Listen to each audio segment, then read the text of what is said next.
Breaking news చూస్తున్నాం.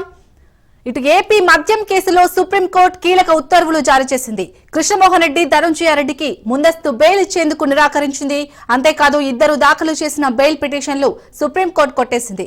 ప్రస్తుతం ఇరువురి కస్టడీ విచారణ 3వ రోజు కొనసాగుతోంది. ధనంజయ రెడ్డి, కృష్ణమోహన్ రెడ్డిపై సిట్ అధికారులు ప్రశ్నల వర్షం కురిపిస్తున్నారు.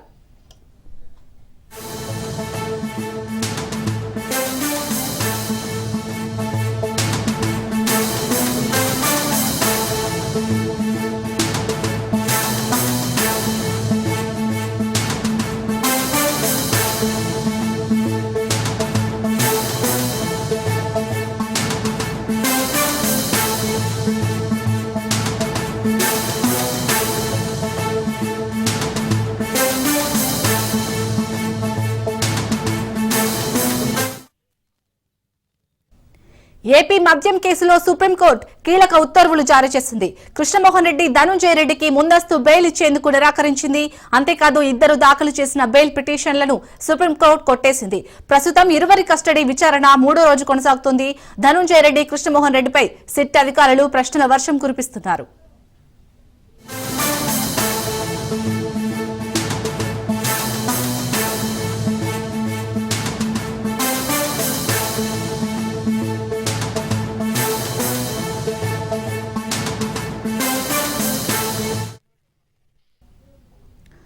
ఇక ఏపీ మద్యం కేసులో సుప్రీంకోర్టు కీలక ఉత్తర్వులు జారీ చేసినట్టుగా తెలుస్తుంది. దీనిపై పూర్తి డీటెయిల్స్ మా ప్రతినిధి శ్రీనివాస్ అందిస్తారు. శ్రీనివాస్, చెప్పండి. ఇటు కృష్ణమోహన్ రెడ్డి అలాగే ధనంజయ రెడ్డికి అయితే ముందస్తు బెయిల్ ఇచ్చేందుకు నిరాకరించినట్టుగా తెలుస్తుంది. అప్డేట్స్ ఏంటి?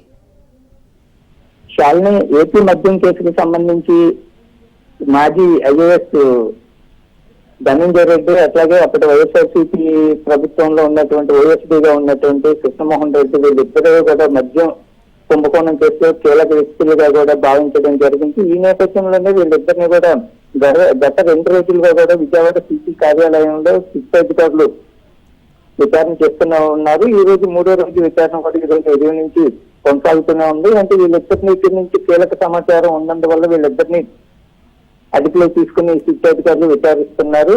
ఇదిలా ఉంటే వీళ్ళిద్దరు కూడా ముందస్తు బెయిల్ కావాలంటూ కూడా సుప్రీంకోర్టులో పిటిషన్ దాఖలు చేయడం జరిగింది. అయితే సుప్రీంకోర్టు మాత్రం దీంట్లో జోక్యం చేసుకోలేము.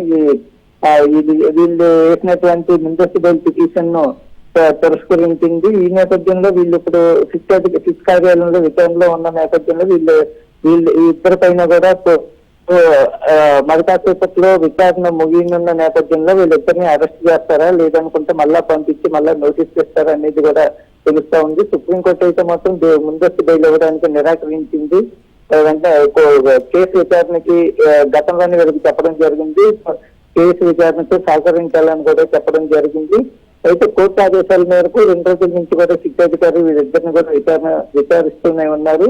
ఈ రోజు విచారణ ముగిసే అవకాశం ఉన్నందువల్ల వీళ్ళు సుప్రీంకోర్టును ఆశ్రయించిన నేపథ్యంలో సుప్రీంకోర్టు నుంచి వీళ్ళిద్దరికి కూడా చెక్ ఎదురైందని కూడా చెప్పొచ్చు. ప్రస్తుతం అయితే వీళ్ళిద్దరూ ఈ రోజు ఉదయం నుంచి కూడా ధనంజయ రెడ్డి అలాగే కృష్ణమోహన్ రెడ్డి వీళ్ళిద్దరు కూడా సిట్ అధికారుల అదుపులోనే ఉన్నారు. అధికారులు వీళ్ళిద్దరిని కూడా నిర్విరామంగా విచారణ చేస్తూనే ఉన్నారు. ఈ విచారణ అనంతరం కూడా మరి సుప్రీంకోర్టు నుంచి వీళ్ళకి చెప్పెదురు బెయిల్ నిరాకరణ కావడంతో వీళ్ళు మరి సిట్ అధికారులు వీళ్ళని నేరుగా అంటే విచారణ ముగిసిన తర్వాత వీళ్ళిద్దరిని అరెస్ట్ చేస్తారా లేదనుకుంటే మళ్ళా ఈ రోజు పంపించేసి మళ్ళీ ఫర్దర్ విచారణకి ఏమైనా రేపు కంటిన్యూ చేస్తారనేది కూడా మనకి ఈ రోజు సాయంత్రంలో తెలిసే అవకాశం ఉంది. చాలని అలాగే ఇటు 3వ రోజు విచారణకైతే హాజరయ్యారు. మరి ఇంకా ఎంతసేపు విచారణ కొనసాగే ఛాన్స్ ఉంది? ఇంకా అంటే మొదటి 2 రోజులు కూడా ఉదయం 10 గంటల నుంచి సాయంత్రం 6:30 గంటల వరకు కూడా మొదటి రోజు, అలాగే నిన్న కూడా 2వ రోజు అయినటువంటి నిన్న కూడా ఎక్కువ సమయం పాటు వీటిని విచారించడం జరిగింది. అంటే ఇప్పుడు ఈ 3వ రోజు ఈ రోజు కూడా సాయంత్రం 6:30 వరకు కూడా వీళ్ళు విచారించే అవకాశం ఉంటుంది. అంటే వీళ్ళిద్దరిని కూడా పూర్తి స్థాయిలో విచారణ చేయడానికి గల ప్రధాన కారణం ఏంటని మనం చూసినట్లయితే ధనంజయ రెడ్డి వైఎస్ఆర్సీపీ హయాంలో ప్రత్యేకంగా కీ రోల్ అనేది కీ రోల్ పాత్ర పోషించడం అనేది జరిగింది. అట్లాగే కృష్ణమోహన్ రెడ్డి కూడా ఇతనికి సంబంధించి సీఎం ఓఎస్డీగా ఉన్నటువంటి సమయంలో కూడా ఇతను కూడా ప్రతిదీ కూడా వీళ్ళిద్దరు దృష్టిలో లేకుండా ఏ ఒక్క ఫైల్ కూడా మూవ్ చేయడానికి అవకాశం లేదు. ఎవరు చేయకూడదని కూడా ఒక ఆంక్షలు కూడా విధించడం జరిగింది. వీళ్ళిద్దరిని ఈ 3 రోజుల పాటు పూర్తి స్థాయిలో విచారించడానికి కారణం ఏంటంటే, ప్రధాన కారణం వీళ్ళు లాస్ట్ వైఎస్ఆర్సీపీ ప్రభుత్వ హయాంలో వీళ్ళిద్దరూ అత్యంత కీలకమైన పదవుల్లో ఉండటంతో పాటు వీళ్ళు కొంతమంది వీళ్ళు దిగువ స్థాయి అధికారులను కూడా వీళ్ళు శాసించినటువంటి గతంలో శాసించినటువంటి సందర్భాలు కూడా గతంలో అనేకం జరిగినాయి. అందుకని వీరిద్దరు అంటే వీళ్ళందరూ ఇప్పుడు ఈ కేసులతో రాజశేఖర రెడ్డి A1 నిందితుడిగా ఏ విధంగా అయితే శిక్షాధికారులు భావించారో అదే విధంగా వీళ్ళిద్దరు కన్సర్న్లోనే ఇప్పుడు కేసు పెట్టి కావచ్చు, లేదనుకుంటే మిగిలిన ఇప్పుడు ఈ కేసుకు సంబంధించిన మిగిలిన నిందితులు కాబట్టి వీళ్ళందరూ కూడా వీళ్ళిద్దరు గైడ్ లైన్స్ లోనే నడిచారు అనేది కూడా ప్రధాన ఆరోపణ.